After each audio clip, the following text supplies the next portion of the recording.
How has the normalization of pornography and explicit sexual content affected today's society?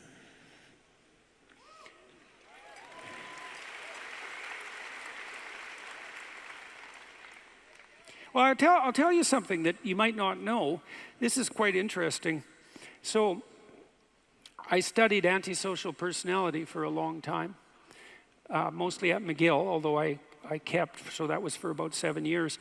And then I kept my hand in the literature for decades after that. And I studied male antisocial behavior and female antisocial behavior. The patterns they overlap, but they have their distinctions.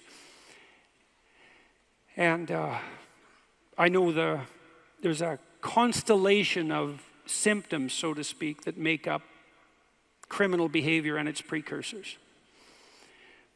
And the essence of criminal behavior is predatory parasitism. And so that's really the definition of psychopathy. So a predator is obviously someone who will take from you what is yours. And a parasite is someone who will manipulate you into working for their advantage. And a predatory parasite is a psychopath. And then you can decorate the psychopathy in various ways. So if you're an extroverted parasitic predator, then you're a charming psychopath.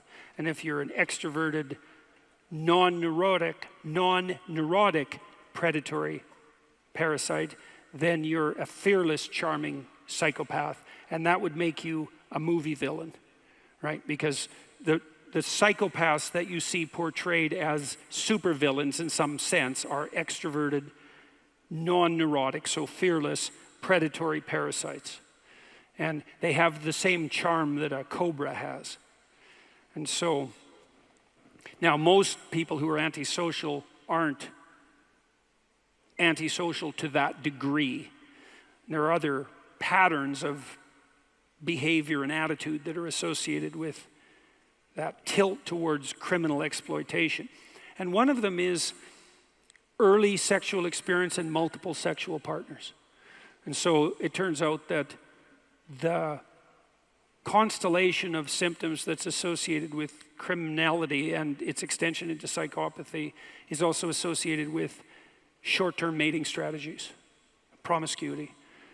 So what does pornography do? Well, that's pretty self-evident once you know those other facts.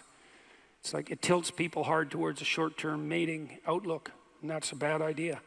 It's like it's not a good idea to employ sexuality in the services of short-term gratification. Why? Because short-term gratification is a bad strategy.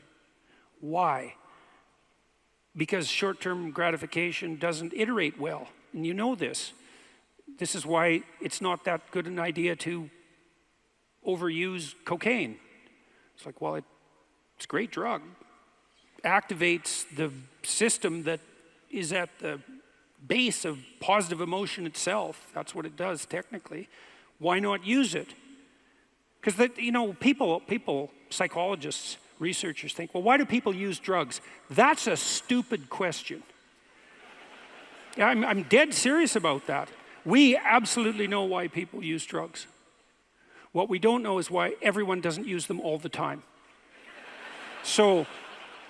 And here's how we know this, for example. There are three broad categories of drugs of abuse.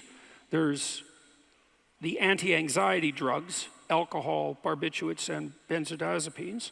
And there's the psychomotor stimulants, and that's cocaine and amphetamines, essentially, methamphetamine as well. And there's the opiates, which are analgesic. Now, we'll leave the hallucinogens aside because they're a strange category, and they're not technically they're not drugs of abuse, and there are reasons for that. But cocaine certainly is. Now, what does cocaine do? Well, you have a biological system within you that is activated when you're moving towards valuable goals. And the subjective experience of activation of that system is positive emotion. It's enthusiasm. It's engagement. It's the sense that you're doing something vital and meaningful.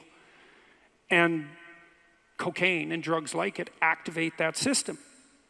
So it's no mystery at all why people will use cocaine. Well, so what happens if you use it all the time? The answer is you go downhill very, very rapidly. And short-term impulsive hedonic gratification is not a strategy that iterates well across time. And short-term sexual gratification strategies have exactly the same problem.